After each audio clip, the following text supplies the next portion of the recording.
The Portland Water District is celebrating National Drinking Water Day with a week-long series of activities beginning on May 2nd. Lynn Richard, the district's environmental education coordinator, gave Brian Knobloch a preview of the events.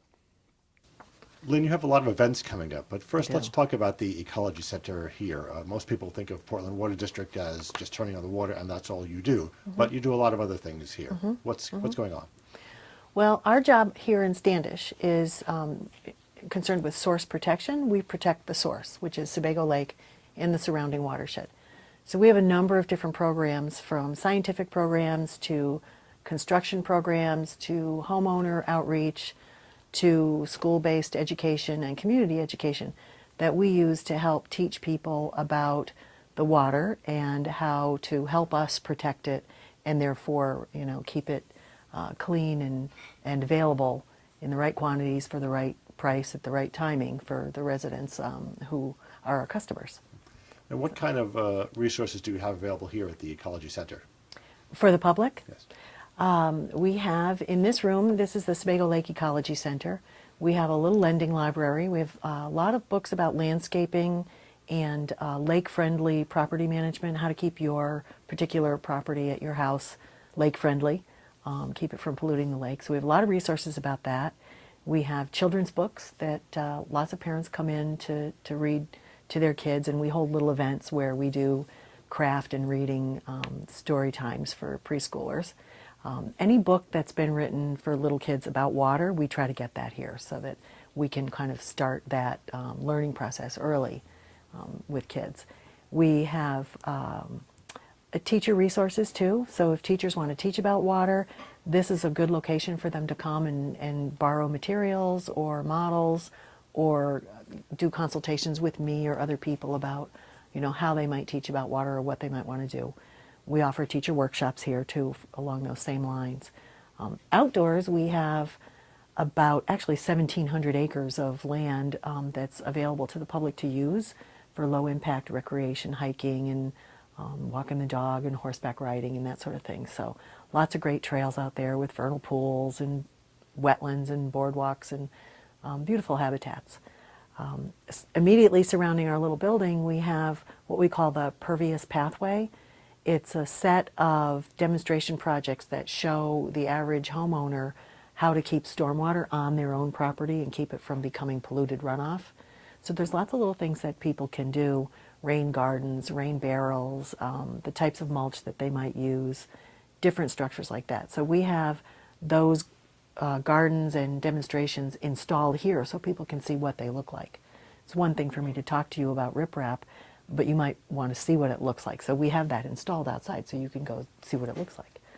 We have a lot of native plants outside in the gardens too, so that we certainly recommend people install native plantings, and so we have those here so people can see what they look like when they get to be a few years old.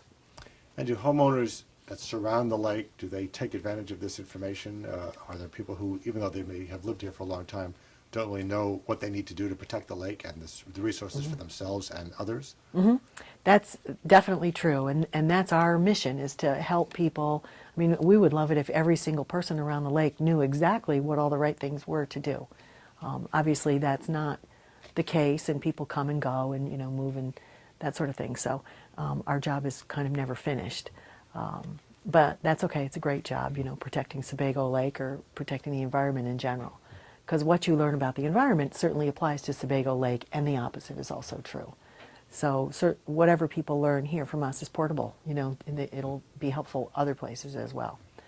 But yes, we definitely spend a bit of energy thinking about how can we get more people to understand, what's going on around the lake and how their everyday actions can impact the lake either positively or negatively, and then to make decisions, well, I think I'll change behaviors to impact the lake positively. So that's our challenge, yeah. Let's talk about the events coming up at the beginning of May. What's going on? Well, every year we have National Drinking Water Week, which is huge, and for us anyway. And I know, of course, you're probably really busy celebrating it. Most people are, but we've decided to make it a big deal. And every year we have events that happen every day throughout the week. We'll begin, we have hikes scheduled. We have a vernal pool hike. It so happens that Drinking Water Week falls the first full week of May every year. In Maine, that's also vernal pools time. That's when the frogs and salamanders are really going crazy out in the vernal pools. So we're lucky that we can schedule a vernal pool hike and show people something that maybe they've not seen before in terms of vernal pools. So that's big. We generally have that on a Monday. On Tuesday, we have two things planned. We have one planned in Portland. We'll take people on a tour of our East End wastewater treatment facility, which is not something people get to do every day. So it's kind of, we open our doors for people to come and see what that side of our business is all about. And it's pretty interesting stuff. And that's a pretty popular tour. Then here in the afternoon, we have another hike out on our properties. This year, we've partnered with the Sebago to the Sea Trail Coalition.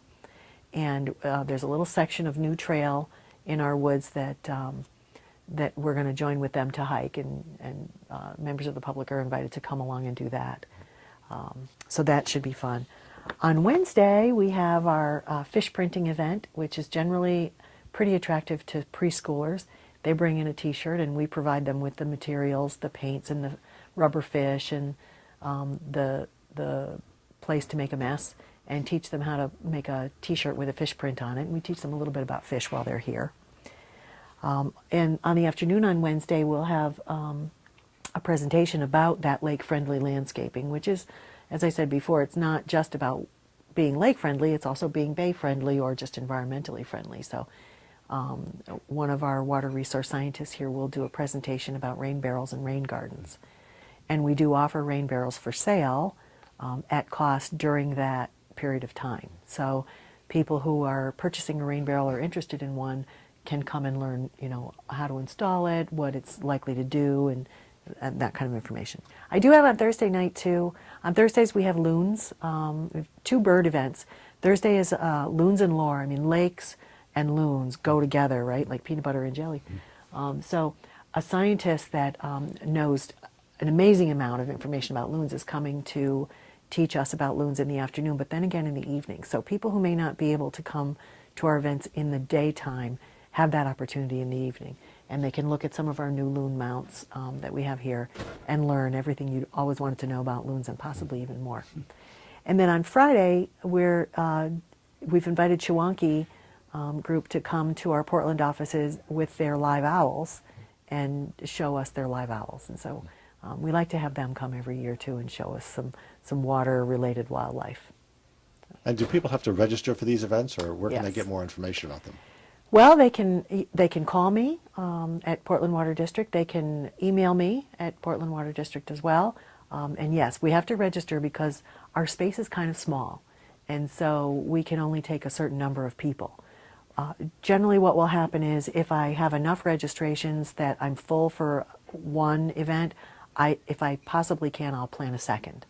So if there's a good call for it, then I'll definitely plan a second. And registrations helps me to know that. Great. Well, it sounds like there's a lot going on, a lot for people There to take is. advantage of this year. There is.